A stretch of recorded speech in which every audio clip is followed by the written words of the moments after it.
മത്തായിയുടെ സുവിശേഷം 16-ാം അധ്യായം. കാലത്തിൻ്റെ അടയാളങ്ങൾ. ഫരിസേയരും സദുക്കായരും യേശുവിനെ പരീക്ഷിക്കാൻ വന്നു. തങ്ങൾക്ക് സ്വർഗത്തിൽ നിന്ന് ഒരടയാളം നൽകണമേ എന്ന് അവർ അവനോട് ആവശ്യപ്പെട്ടു. അവൻ പ്രതിവചിച്ചു, വൈകുന്നേരം നിങ്ങൾ പറയുന്നു, ആകാശം ചെമന്നിരിക്കുന്നു, കാലാവസ്ഥ പ്രസന്നമായിരിക്കും. രാവിലെ നിങ്ങൾ പറയുന്നു, ആകാശം ചെമന്ന് മൂടിയിരിക്കുന്നു എന്ന് കാറ്റും കോളും ഉണ്ടാകും. ആകാശത്തിൻ്റെ ഭാവഭേദങ്ങൾ തിരിച്ചറിയാൻ നിങ്ങൾക്ക് കഴിയുന്നു, എന്നാൽ കാലത്തിൻ്റെ അടയാളങ്ങൾ തിരിച്ചറിയാൻ നിങ്ങൾക്ക് കഴിയുകയില്ലേ? ദുഷിച്ചതും അവിശ്വസ്തവുമായ തലമുറ അടയാളം അന്വേഷിക്കുന്നു. യോനായുടെ അടയാളമല്ലാതെ മറ്റൊരടയാളവും അതിന് നൽകപ്പെടുകയില്ല.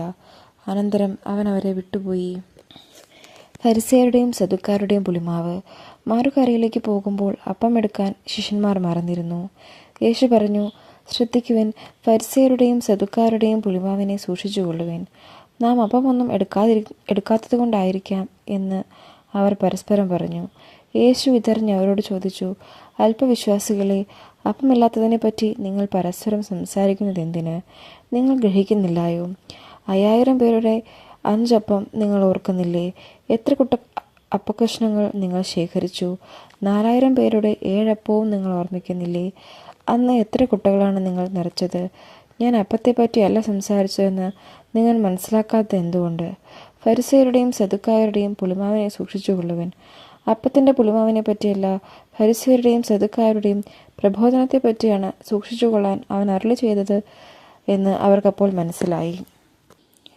പത്രോസിൻ്റെ വിശ്വാസ പ്രഖ്യാപനം. യേശു കേസരിയ ഫിലിപ്പി പ്രദേശത്തെത്തിയപ്പോൾ ശിഷ്യന്മാരോട് ചോദിച്ചു, മനുഷ്യപുത്രൻ ആരാണെന്നാണ് ജനങ്ങൾ പറയുന്നത്?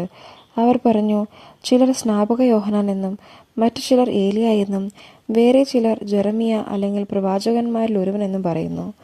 അവൻ അവരോട് ചോദിച്ചു, എന്നാൽ ഞാൻ ആരെന്നാണ് നിങ്ങൾ പറയുന്നത്? ശിമയോൻ പത്രോസ് പറഞ്ഞു, നീ ജീവനുള്ള ദൈവത്തിൻ്റെ പുത്രനായ ക്രിസ്തുവാണ്. യേശു അവനോട് അരുളി ചെയ്തു, യോനായുടെ പുത്രനായ ശിമയോനെ, നീ ഭാഗ്യവാൻ. മാംസരക്തങ്ങളല്ല, സ്വർഗ്ഗസ്ഥനായ എൻ്റെ പിതാവാണ് നിനക്കിത് വെളിപ്പെടുത്തി തന്നത്. ഞാൻ നിന്നോട് പറയുന്നു, നീ പത്രോസാണ്. ഈ പാറമേൽ എൻ്റെ സഭ ഞാൻ സ്ഥാപിക്കും. നരക കവാടങ്ങൾ അതിനെതിരെ പ്രബലപ്പെടുകയില്ല. സ്വർഗരാജ്യത്തിൻ്റെ താക്കോലുകൾ നിനക്ക് ഞാൻ തരും. നീ ഭൂമിയിൽ കെട്ടുന്നതെല്ലാം സ്വർഗത്തിലും കെട്ടപ്പെട്ടിരിക്കും. നീ ഭൂമിയിൽ അഴിക്കുന്നതെല്ലാം സ്വർഗത്തിലും അഴിക്കപ്പെട്ടിരിക്കും. അനന്തരം അവൻ താൻ ക്രിസ്തുവാണെന്ന് ആരോടും പറയരുതെന്ന് ശിഷ്യന്മാരോട് കൽപ്പിച്ചു. പീഡാനുഭവവും ഉത്ഥാനവും. 1-ാം പ്രവചനം. അപ്പോൾ മുതൽ യേശു തനിക്ക് ജെറുസലേമിലേക്ക് പോകേണ്ടിയിരിക്കുന്നുവെന്നും ശിഷ്യന്മാരിൽ നിന്നും പ്രധാന പുരോഹിതന്മാരിൽ നിന്നും നിയമജ്ഞരിൽ നിന്നും വളരെയേറെ സഹിക്കേണ്ടി വരുമെന്നും താൻ വധിക്കപ്പെടുമെന്നും എന്നാൽ 3-ാം ദിവസം ഉയർപ്പിക്കപ്പെടുമെന്നും ശിഷ്യന്മാരെ അറിയിച്ചു തുടങ്ങി. പത്രോസ് അവനെ മാറ്റി നിർത്തി തടസ്സം പറയാൻ തുടങ്ങി. ദൈവം കനിയട്ടെ, കർത്താവേ, ഇതൊരിക്കലും നിനക്ക് സംഭവിക്കാതിരിക്കട്ടെ. യേശു തിരിഞ്ഞ് പത്രോസിനോട് പറഞ്ഞു, സാത്താനെ, എൻ്റെ മുമ്പിൽ നിന്ന് മാറിപ്പോകും. നീ എനിക്ക് പ്രതിബന്ധമാണ്. നിന്റെ ചിന്ത ദൈവികമല്ല, മാനുഷികമാണ്. ഈ ശിഷ്യന്മാരോട് അരുളി ചെയ്തു, ആരെങ്കിലും എന്നെ അനുഗമിക്കാൻ ആഗ്രഹിക്കുന്നുവെങ്കിൽ അവൻ തന്നെ പരിത്യജിച്ച് തൻ്റെ കുരിശുമെടുത്ത് എന്നെ അനുഗമിക്കട്ടെ. സ്വന്തം ജീവൻ രക്ഷിക്കുവാൻ ആഗ്രഹിക്കുന്നവൻ അത് നഷ്ടപ്പെടുത്തും. എന്നാൽ ആരെങ്കിലും എനിക്ക് വേണ്ടി സ്വജീവൻ നഷ്ടപ്പെടുത്തിയാൽ അവനത് കണ്ടെത്തും. ഒരുവൻ ലോകം മുഴുവൻ നേടിയാലും സ്വന്തം ആത്മാവിനെ നഷ്ടപ്പെടുത്തിയാൽ അവൻ എന്ത് പ്രയോജനം? ഒരുവൻ സ്വന്തം ആത്മാവിന് പകരമായി എന്തു കൊടുക്കും? മനുഷ്യപുത്രൻ സ്വപിതാവിൻ്റെ മഹത്വത്തിൽ തൻ്റെ ദൂതന്മാരോടൊത്ത് വരാനിരിക്കുന്നു. അപ്പോൾ അവൻ ഓരോരുത്തർക്കും താങ്കളുടെ പ്രവൃത്തിക്കനുസരിച്ച് പ്രതിഫലം നൽകും.